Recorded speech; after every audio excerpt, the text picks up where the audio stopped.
दो लोग जब विवाह कर कर सूत्र में बनते हैं तब वो दंपत्ति भी चाहते हैं कि हमारी संतान हो जल्दी से जल्दी, या उनके पिता चाहते हैं कि हमारा नाती हो, कोई कहता है हमारी नातिन हो, कोई कहता है हमारा ध्योता जल्दी होना चाहिए, कोई ध्योती चाहता है।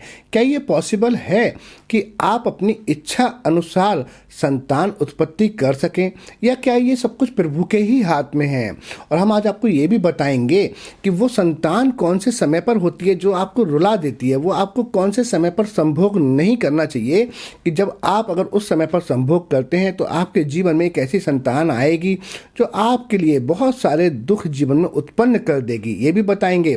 और आपको ये भी बताएंगे कि क्या धर्मशास्त्रों में ये पॉसिबिलिटी है कि आप अपनी इच्छा अनुसार चाहें तो पुत्री पैदा करें, या आप अपनी इच्छा अनुसार पुत्र भी उत्पन्न कर सकते हैं। आज हम आपको संपूर्ण जानकारी देंगे और आप देखेंगे ये जानकारी बहुत लोगों का घर खुशियों से भर देगी। बहुत सारे लोग ऐसे होते हैं जिनको संतान प्राप्ति नहीं हो पाती, उनको भी बताएंगे कि किस तरह से आप अपने जीवन में संतान प्राप्ति के योग बना सकते हैं। ये जानकारी बहुत सारे घरों में खुशियां लेकर आएगी। इस वीडियो को आप अंत तक देखें, क्योंकि ये वीडियो आपका या बहुत सारे लोगों का भला कर सकती है।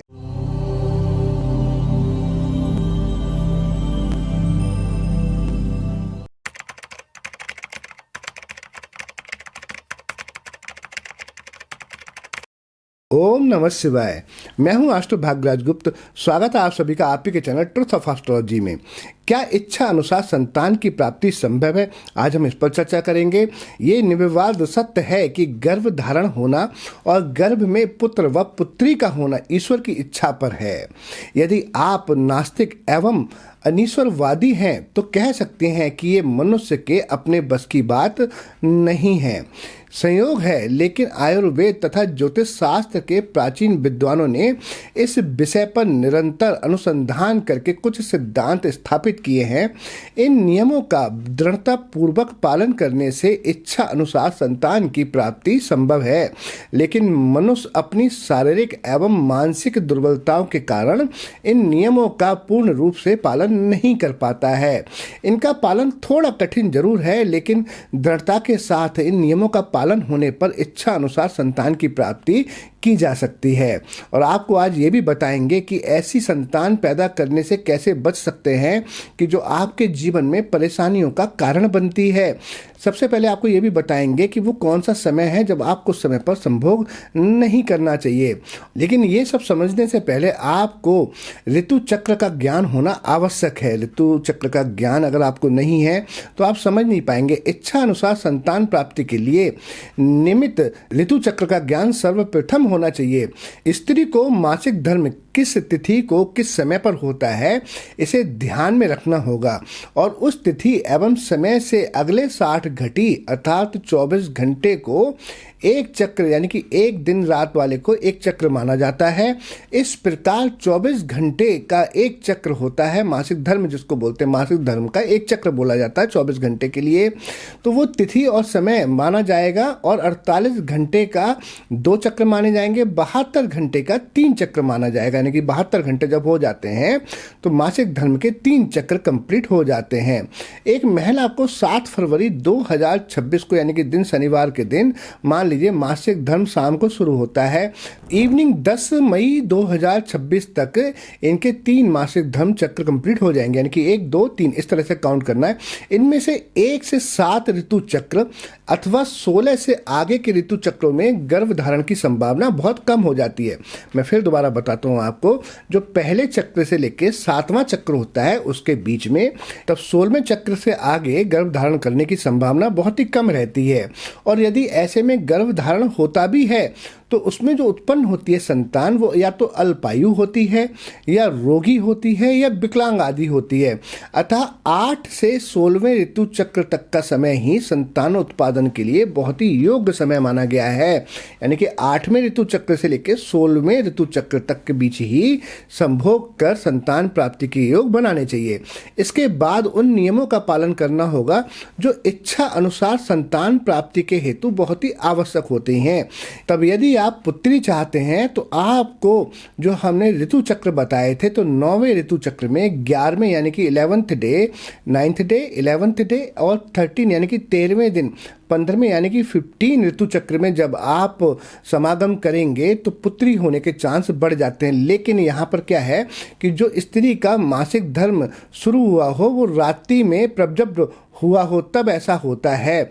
दूसरा, समागम के समय पुरुष का बायां स्वर चल रहा हो, बायां स्वर यानी कि लेफ्ट नोजल, जो आपकी बाईं नोज होती है आपका वो नोजल चल रहा होना चाहिए।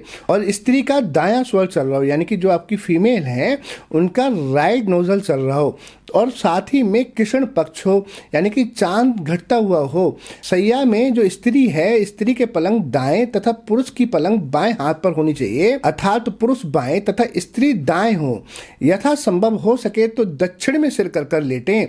आप देखेंगे कि जो दंपति इसी क्रम में सोने के अभ्यस्त हैं उनकी संतानों में पुत्रियों की संख्या अधिक होती है। जितने भी लोग आप देखेंगे कि जो शुरू से ही दोनों पति पत्नी साउथ फेसिंग सर कर सोते हैं उनकी जो है फीमेल चाइल्ड उनके ज्यादा होते हैं। तो इस तरह से आपने भी पुत्री प्राप्ति के लिए साउथ फेसिंग सर कर सोना है। सोमवार या शुक्रवार का दिन होना चाहिए यानी कि रात्रि होनी चाहिए सोमवार शुक्रवार की, और रात्रि का समय हो, चंद्रमा उदित हो चुका हो, चंद्रमा उदय होना चाहिए। तो ऐसा करने से आपकी पुत्री संतति के योग बहुत ही प्रबल हो जाते हैं। और आप देखेंगे कि अगर आपने हमारे बताए नियमों के द्वारा किया तो आपके घर बहुत ही सुयोग्य कन्या जन्म लेगी जो साक्षात लक्ष्मी देवी दुर्गा का रूप होगी और वो आपका नाम भी रोशन करेगी। अब जो लोग पुत्र की प्राप्ति की कामना रखने वाले हैं उनके लिए इसके विपरीत पालन करना होगा। केवल 8वें, 10वें, 12वें, 14वें अथवा 16वें ऋतु चक्र में ही समागम करना चाहिए। मैं फिर दोबारा बताता हूँ इंग्लिश में। आपको 8th days, 10th days, 12th days, 14th और 16th जो आपका मासिक चक्र होगा उसी में समागम करना चाहिए और मासिक धर्म दिन से प्रारंभ हुआ हो। समागम के समय पुरुष का दाहिना स्वर चल रहा हो और पत्नी का बायां स्वर यानी कि जो मेल पर्सन होगा उसका राइट नोजल चल रहा हो और जो फीमेल होगी उसका लेफ्ट नोजल चल रहा हो। शुक्ल पक्ष का चांद हो यानी कि चांद बढ़ता हुआ होना चाहिए।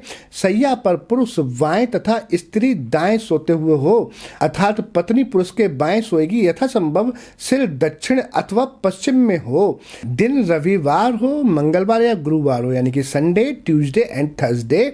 समय जो होना चाहिए रात्रि का भी हो सकता है, लेकिन अगर असुविधा ना हो तो दिन अधिक उपयुक्त माना जाता है।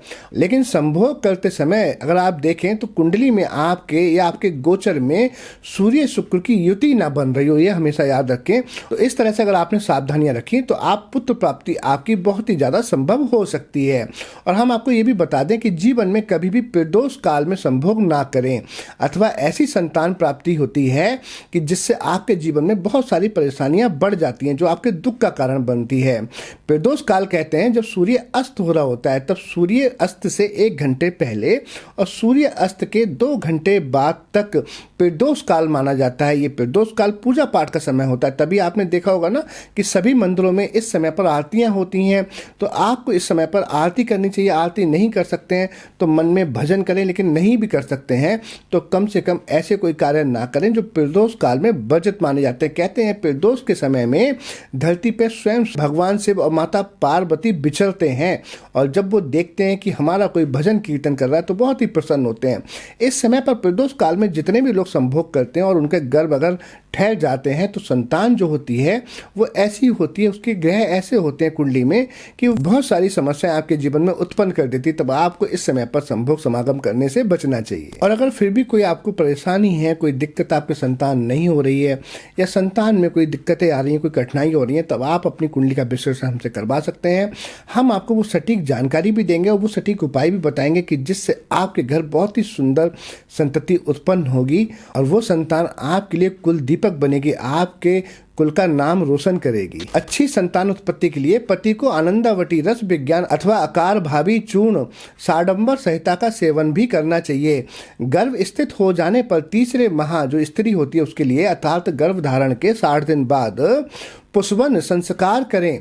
वैसर्गिक युग में पुष्पन संस्कार को 16 संस्कारों में से एक संस्कार माना जाता था, लेकिन अब इसका लोप हो गया है। इसकी विधि ये है कि बट वृक्ष की कोमल जो नव विकसित जटाएं होती हैं उनको लेकर थोड़े से पानी द्वारा पीस कर छान कर पतला सा पेय बना लेते हैं, जो कम से कम चाय के चम्मच से 4-5 चम्मच या इससे अधिक हो।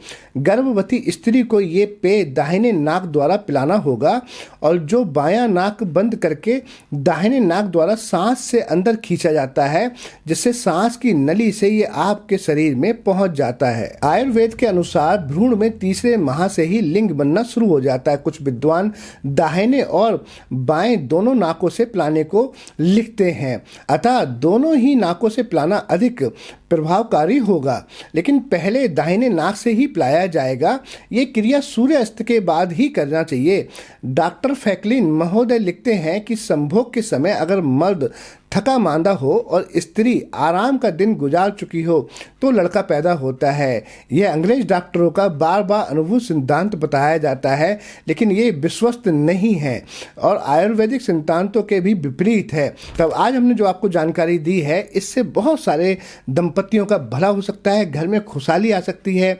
अगर आपको ये जानकारी अच्छी लगी है तो वीडियो को ज़्यादा से ज़्यादा शेयर करें। अगर आपका इस वीडियो से संबंधित कोई प्रश्न है, कोई क्वेश्चन है, तब आप हमसे कमेंट कर पूछ सकते हैं। हमेशा सुरक्षित रहें, खुश रहें। Thanks for watching.